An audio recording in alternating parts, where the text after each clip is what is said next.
we're celebrating 100 years in radio. And so we're going to go back to a performance that AWOL Nation did at the HD Radio Sound Space 2 years ago. And we thought it would be really fun to catch up with you. You and I have caught up, and it's been, how long has it been since the new record came out? I don't know. You know, like since this, I'm ready, by the way. Are we going? Yeah, we're going. We're going. Okay, cool. Yeah, sorry. Yeah. I'm sure like everybody else in the world, I can't tell if it's been, you know, since I last spoke with you, which is I think the day the record came out. Yeah. I don't know if that was 20 years ago or yesterday. I don't know. I think it's been maybe 3 weeks since the record came out, something like that.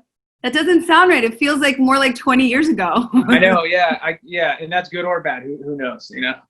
Dude, time is so weird, but so you've had some time to sit with the record. It's still probably my favorite album that's come out. I still listen to it every day, and I kid you not.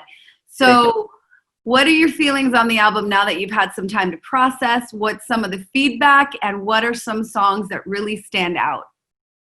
I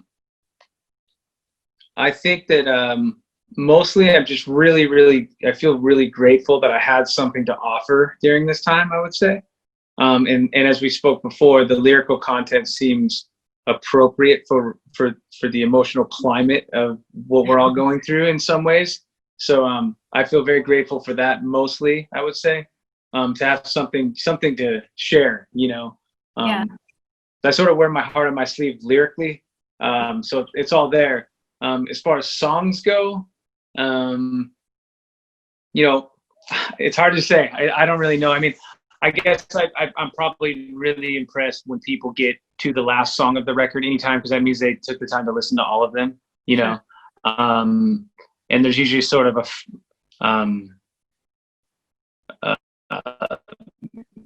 a climax at the end of the record, if you will.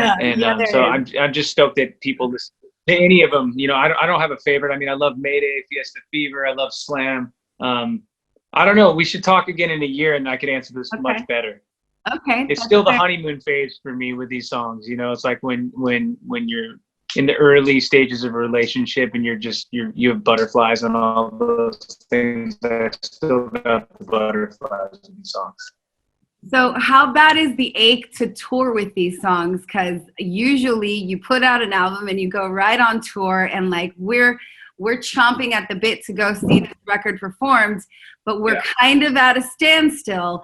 So so how, this is new for you, it's new for so many artists. What is the ache like, or is it maybe refreshing to not have to tour right away? I'm sort of the kind of person that I try not to dwell too much on the negativity, you know, because I can't control it at all. No. I don't even have you know, it's like the law is involved on this one, you know, in a lot of ways. So, I mean, I can't even if I wanted to play a show or you know, I couldn't. So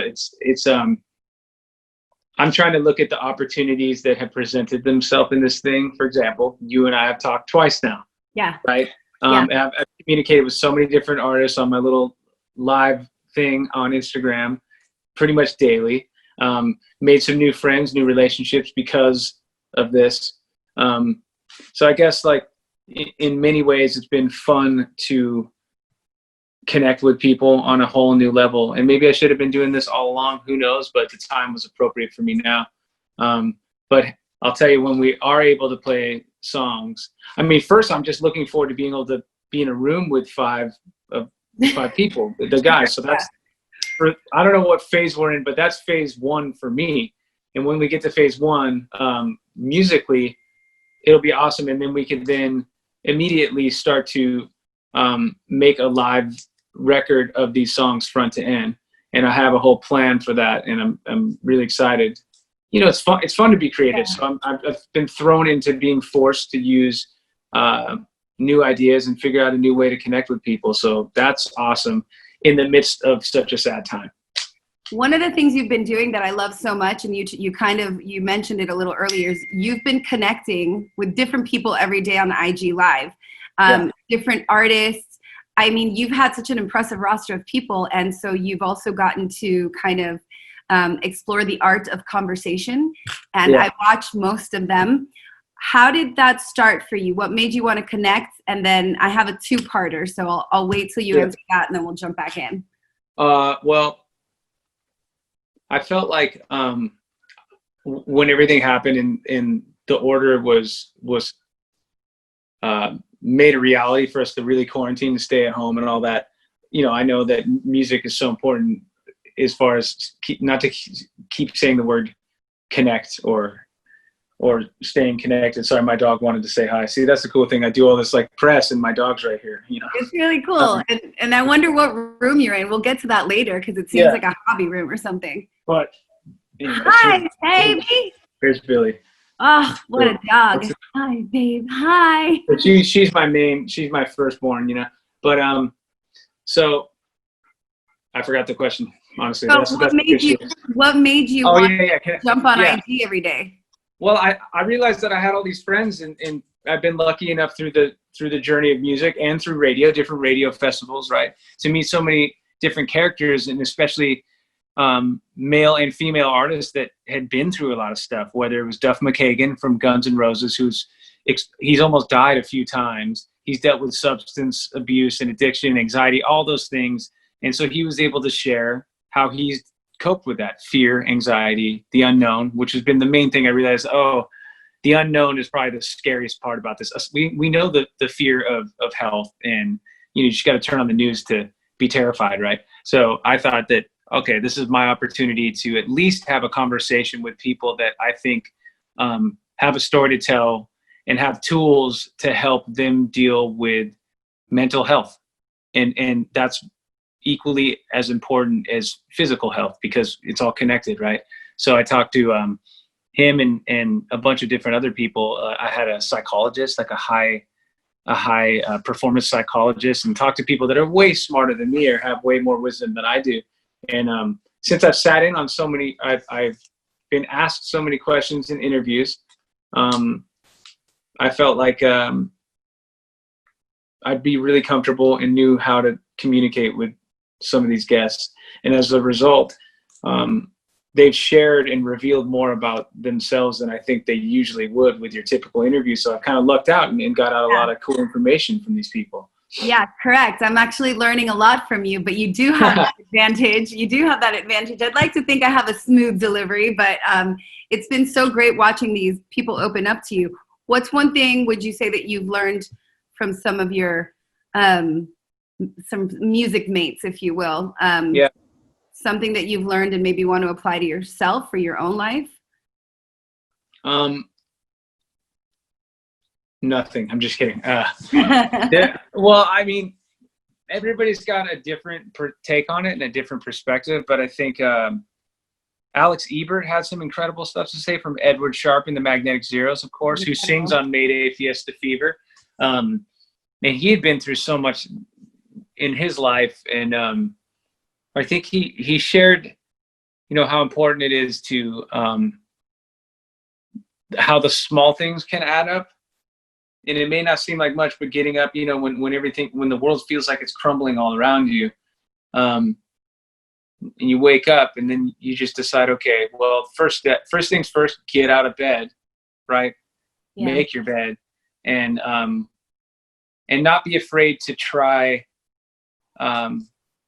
something brand new, and thrust yourself into a new experiment or a new project. And that's what he did with Edward Sharpe. And at the same time, I did that with AWOLNATION. And I always looked at him as someone that kind of gave me inspiration to move forward with my own project, because I was only in bands before this. So that's one of the things that he reminded me of, which is he's very fearless when it comes to art too, and I think that can apply to normal life stuff as well. Whatever job you have, whatever lot in life or, road you're on, to not be afraid to take chances, as long as they're safe and healthy chances, of course.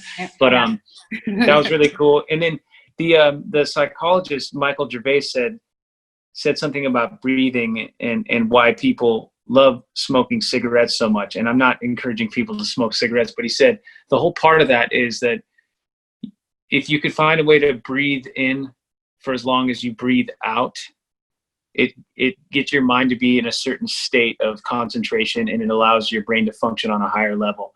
And that's why smoking is so addicting, in addition to the nicotine. But if you could find a way each day to sort of have that concentrated breathing pattern, just on your own, it can really open up your mind to a lot of things, almost like a drug in some ways.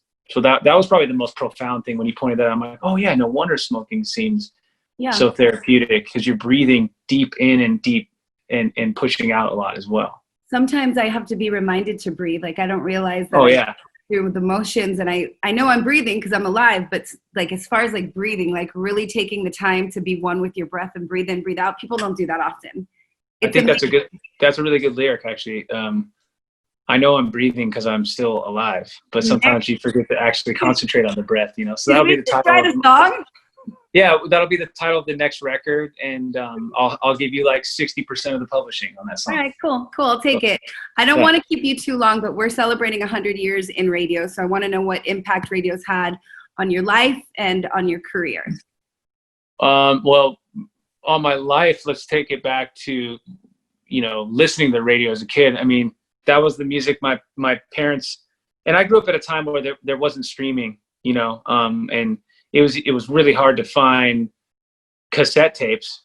You know, there was only a handful of stores, and then of course CDs after that, and then iPods, you know, and then where we're at now. So radio was such a big deal to me growing up in the 80s, and my mom listened to a lot of pop music at that time. And then when I was in the car with my brother, he would play KROQ in the late 80s, which was you know, alternative music and kind of new wave music in a lot of ways. I heard Depeche Mode for the first time and bands like that, and that was huge to me. And then he introduced me to hip hop, but hip hop wasn't yet on the radio, so I'd have to search for that. And then honestly, listening to KROQ mostly growing up, you know, 7th and 8th grade, I remember hearing Enter Sandman for the first time.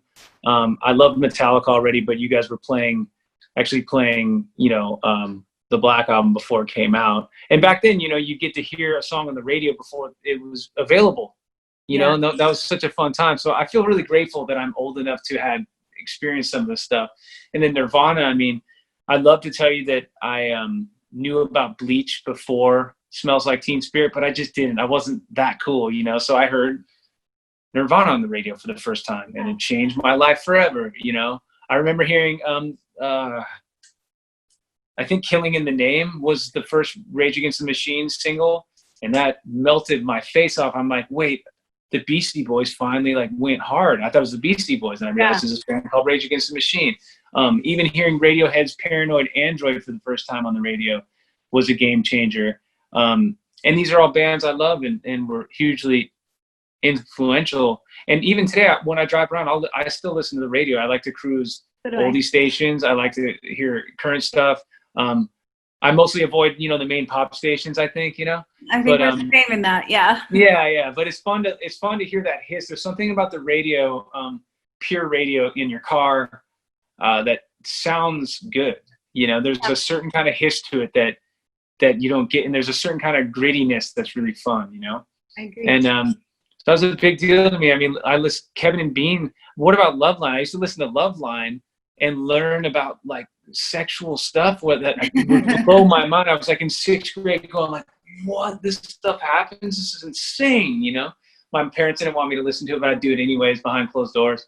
And then going full circle into now, having been lucky enough to be played on the radio is unbelievable, you know? And then even more than hearing yourself on the radio, because that's obviously like an out-of-body experience where it's just I can't even explain it. This still doesn't seem real to me now, 9 or 10 years later. But the community of all the other bands that are played on there and the festivals. So I have deep-rooted friendships and relationships that are based off radio festivals that we play. So whether it's with someone like Rivers Cuomo from Weezer, or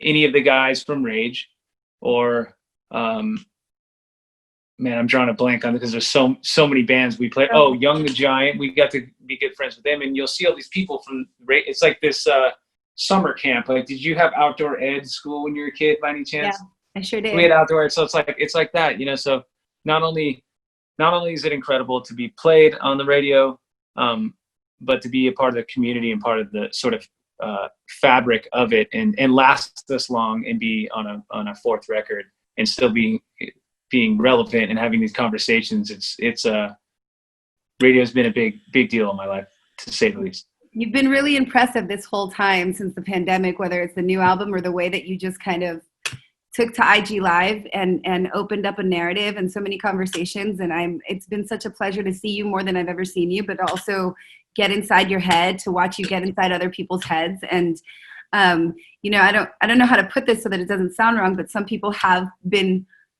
flourished a bit during this time because they have found their way out of the dark. And I feel like you're one of those people that found a way to flourish, and that's inspiring. The last time we talked, I was having a love affair with the song Slam, but the other day I rode bike from Hermosa to Santa Monica. Well, no, we went to Malibu. Maybe we weren't really supposed to, but whatever. We were safe. And Pacific Coast Highway and the movies came on right as I was hitting. Oh, cool. Like, right. And the sun was setting, and again, it's just a perfect record. And thank you. I look forward to talking to you again. Friday, I'm going to play Mayday on my show. Yeah. To get ready for this little thing that we're going to do with you guys on Sunday. So that's it. That's all. Cool. We will talk again, my friend. That pillow looks comfy, and it's good to see your face again. And you said something that kind of touches on one of the songs on the record. And I just want to share that when you're in the dark for too long, or long enough, I should say, your eyes adjust and you can almost see in the dark. So I think that's a positive spin on what we're all going through, is if you try to sit back and allow yourself to adjust to heavy times,